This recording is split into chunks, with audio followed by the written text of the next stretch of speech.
Rumah Eyang Putri.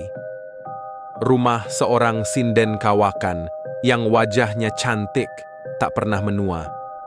Tapi di akhir hayatnya, ia mati mengenaskan di kamar tengah rumah itu.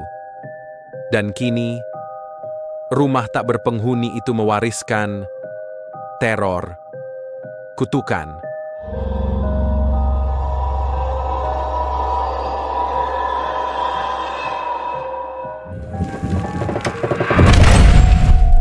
Sugeng rawuh ing danyang alus.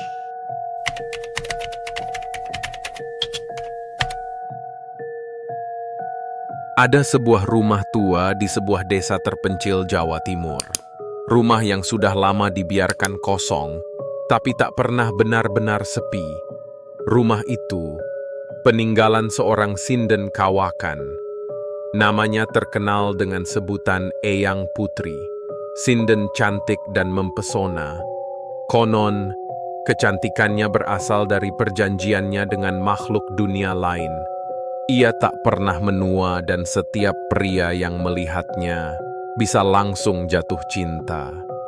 Sampai akhirnya, sang sinden ditemukan tewas misterius di kamar tengah rumah itu. Dan sejak kejadian itu, tak ada yang berani masuk rumah itu lagi.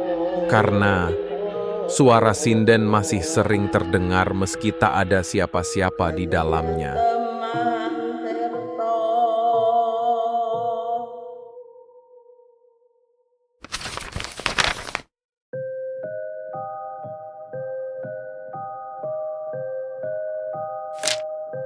Tari, seorang wanita muda yang kini hidup sendirian setelah ibunya meninggal 1 bulan lalu.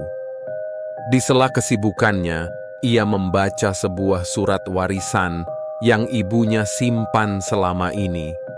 Dan ternyata warisan itu bukan uang, bukan perhiasan, tapi sebuah rumah tua di Jawa Timur. Rumah milik Eyang Putri, nenek dari pihak ibunya. Orang desa bilang, Eyang Putri punya susuk, dan untuk menjaga kecantikan, ia melakukan perjanjian dengan sesuatu yang tak kasat mata.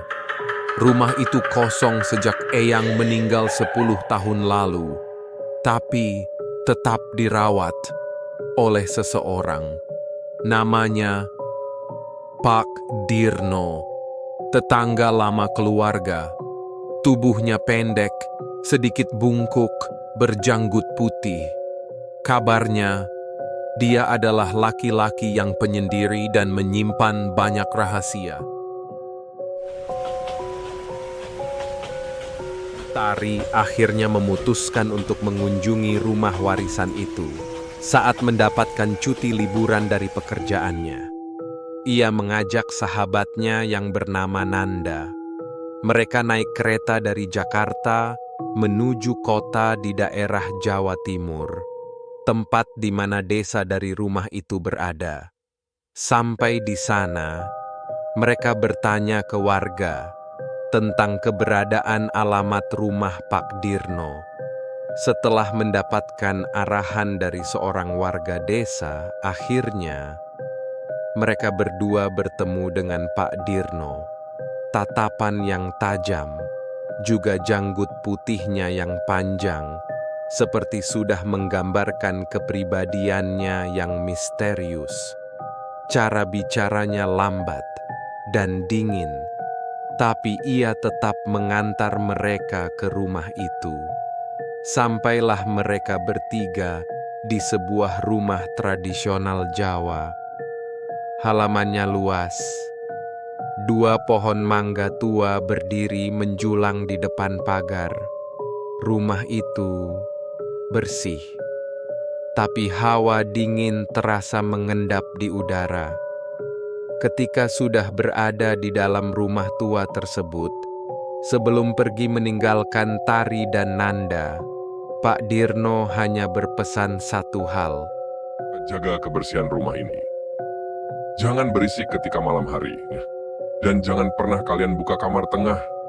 Kalau dengar suara sinden, abaikan saja.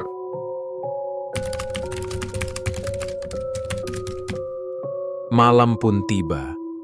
Rumah terasa sangat sunyi. Entah mengapa Nanda mulai merasa tidak nyaman. Ketika Nanda berjalan di lorong rumah sambil bermain handphone, ia merasa ada bayangan melintas di belakangnya. Tapi saat menoleh, tak ada siapa-siapa. Hingga akhirnya sekitar tengah malam, suara gamelan terdengar lirih dari dalam kamar tengah. Diikuti suara sinden yang menggema lirih di udara. Indah, namun tak manusiawi. Nanda ketakutan. Malam berikutnya, tepat jam 1 dini hari, Tari terbangun. Kakinya berjalan tanpa sadar, seperti ada yang memanggilnya, menuju satu tempat yang dilarang, kamar. Tengah, Nanda terbangun dan mencoba mencegahnya.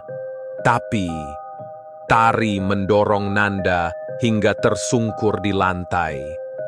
Lalu dengan setengah sadarnya, Tari meraih gagang pintu kamar itu. Pintu kamar tengah telah terbuka.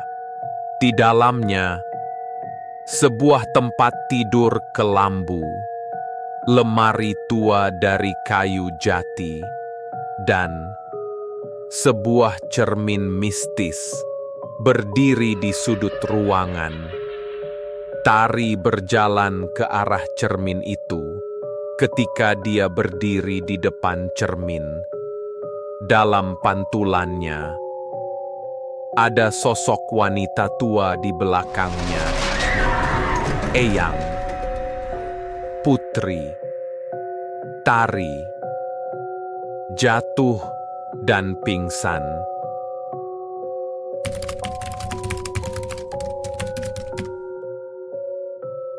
Pak Dirno datang terburu-buru. Ia merasakan hal yang tidak beres.